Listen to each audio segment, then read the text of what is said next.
कहीं न काय खातिर मिठाई जाके घर में दो मिठाई खराब होता। चल तो भैंसे के खिया दे मिठाइया हम।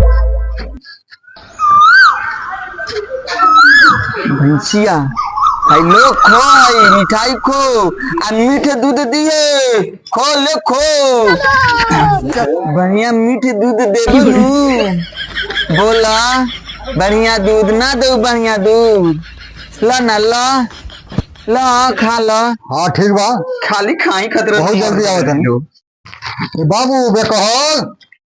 हाँ चाचा का कहत रहो बाबू अरे देखबो घर में मिठाई भइल बा लेके आओ जल्दी हो। जब मेहमान सब मंदिर पर जो होता कैसे मिठाई हो चाचा ऐसे मिठाई घर लो भैंसे के खिया दोहनी हो माई हो माई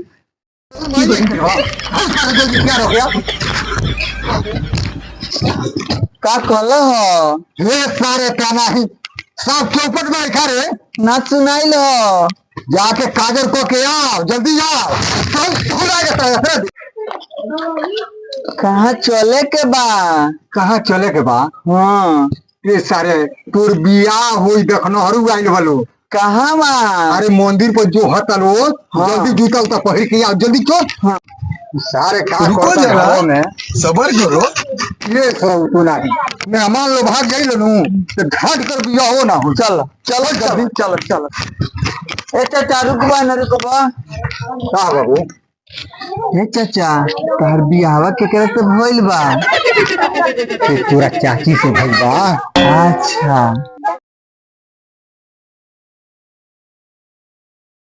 ए चाचा रुको हमार बियाहवा तोरा चाची से होई।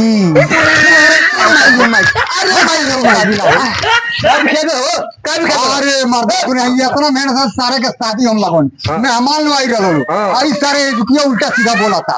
ये बताओ जो सारे जाई तो ना कटवा दी हमार। हाँ ओकरा से बढ़िया भाई सारे के शादी है ना